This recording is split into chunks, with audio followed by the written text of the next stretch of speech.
Hello viewers, আসসালামু আলাইকুম। আশা করি সবাই ভালো আছেন। আলহামদুলিল্লাহ, আমি অনেক ভালো আছি। আজ আমি চলে আসলাম আপনাদের সাথে শেয়ার করতে আমার জীবনের একটা অধ্যায় নিয়ে।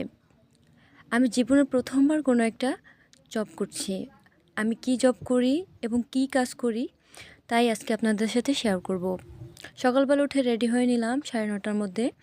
রওনা হলাম আমার গন্তব্যস্থানের উদ্দেশ্যে। সো আমার বাড়ি থেকে স্ট্যান্ডটা একটু দূরে হয়, সেখান পর্যন্ত হেঁটেই গেলাম। স্ট্যান্ড থেকে একটা গাড়ি নিলাম, সেখান থেকে রওনা হলাম।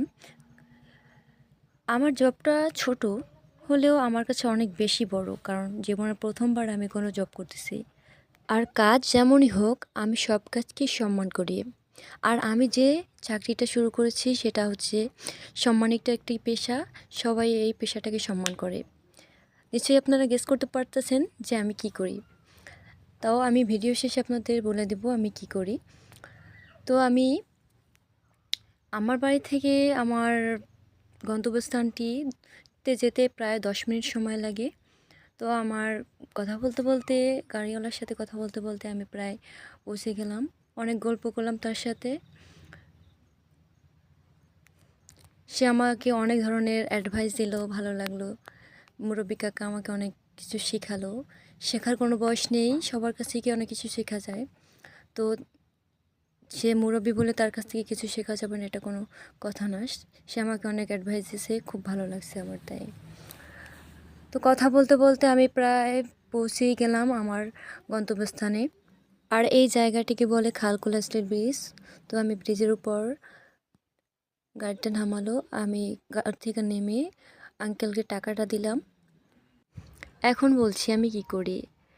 আমার এলাকার পার্শ্ববর্তী এলাকায় একটি কিন্ডারগার্টেন স্কুল খুলেছে, সেখানে আমি টিচার হিসেবে যোগদান করেছি। সো স্কুলটা একটু ভিতরে হওয়ার কারণে ওইটুকু পথ আমি হেঁটে আসলাম। এটা আমার স্কুল।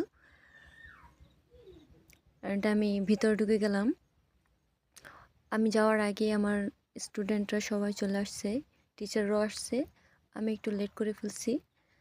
তো ঢুকে দেখলাম ওরা কেউ গার্জিয়ানরা আছে, স্টুডেন্টরা ভিতরে বসে ম্যাডামের সাথে কথা বলছে। এটা আমাদের ক্লাসরুম। এই আমার স্টুডেন্ট উপরে নার্সারিতে। সো ও অনেক বেশি ব্রিলিয়ান্ট। ও একটু পড়ালেই ও অনেক বেশি ক্যাচ করে নিতে পারে। খুবই মেধাবী এবং ভদ্র, খুবই দুষ্টুমিও কম করে। আমার খুব ভালো লাগে ওকে। ও ওর প্রতিদিন পড়া প্রতিদিন ঠিকই করে আসে। আমাকে কখনো ওকে বকাও দিতে হয় না। ও অনেক বেশি ভালো ছেলে। আমার ওকে খুবই ভালো লাগে, ওকে অনেক বেশি ভালোবাসি।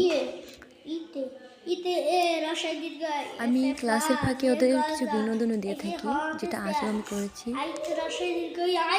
ওকে পড়ালাম কতক্ষণ। ওর কাছ থেকে আমি পড়াটা নিয়েও ছিলাম। ও সব কিছুর টপাটপ উত্তর দিচ্ছিল, না দেখেই দিচ্ছিল।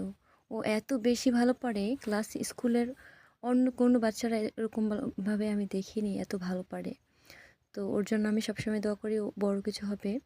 তো ওকে আমি একদিন জিজ্ঞেস করেছিলাম যে তুমি বড় হয়ে কী হতে চাও। ও সেদিন বলেছিল আমি দোকান দিতে চাই। আমি প্রচুর হেসেছিলাম ওর এই কথায়। ও হয়তো বুঝে নাই যে ওর আব্বু দোকান দিতে দেখে হয়তো ও ভাবছে আমি বড় হয়ে দোকান দিব। কিন্তু ও যে ভালো স্টুডেন্ট, ও ভালো কিছু হতে পারবে, ওর মাথায় এগুলো ঢোকানি হয়নি, বা হয়তো এই স্বপ্নটা দেখানি হয়নি যে পড়াশোনা করে মানুষ ডাক্তার, ইঞ্জিনিয়ার এগুলো হয়। তো আমি ওকে অনেক বুঝাইছি যে তুমি এইগুলোর স্বপ্ন দেখবা, এগুলো হবা। অ্যান্ড তুমি তোমার আব্বুর মতন কেন দোকানদার হবা। তো এখন থেকে ওর ইচ্ছাটাকে একটু পরিবর্তন করছে।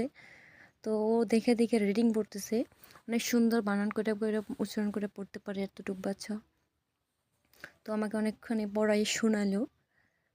এ এন টি আর অর্থ পিঁপড়া, এ আই আর এ আর অর্থ বাতাস, এ এক্স ই এক্স অর্থ কোঠার, A I R U M arm বাহু, A P double P L E A A O P খুব পি। সুন্দর পড়ে। এরপরে আমার আরেকটা স্টুডেন্টকে লিখতে দিলাম, ও সুন্দর লিখতেও পারে। ও পড়ে হচ্ছে প্লে হিসেবেও ভালোই লেখে, আর খুব মিষ্টি মিষ্টি করে কথা বলে। পড়ার শেষে ওদের দিয়ে আমি একটু কবিতা বলালাম। গাছের পাতা গাছের তলায়, ব্যাঙের ছাতা বৃষ্টি পড়ে ব্যাঙের ছাতা, ডোবায় ডোবে ব্যাঙের মাথা।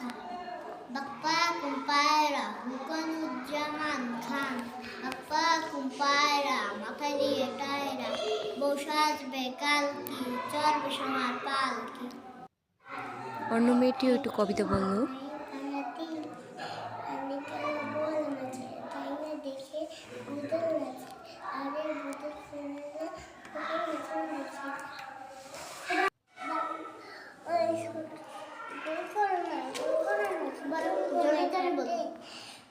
ঘুমকে কিনতে হবে নবাব বাড়ি ঘাটে সোনা নয় রূপা নয় দিলাম মতিন মালা তাই তো সেদিন ঘুমিয়েছে ঘরগুলি জ্বালা মামা টিপ দিয়ে যা চাঁদের কপালে চার টিপ দিয়ে যা ধান বানলে কুড়ো দেব মাছ কাটলে মুড়ো দেব কালো গায়ে দুধ দেব দুধ খাবার বাটি দেব চাঁদের কপালে চার টিপ দিয়ে যা গোল করো না ছোটান কাটে আই ঘুমকে কিনতে হলে নবাব বাড়ি ঘাটে সোনা নয় রূপা নয় জামাতের মালা তাই তো ছোটান ঘুমিয়ে আছে ঘর ঘরে উঠে ওদের ক্লাস শেষে আধা ঘন্টা নাচ গান হয়, যেটা আমি ভিডিও করতে পারিনি, তাই দিতে পারিনি।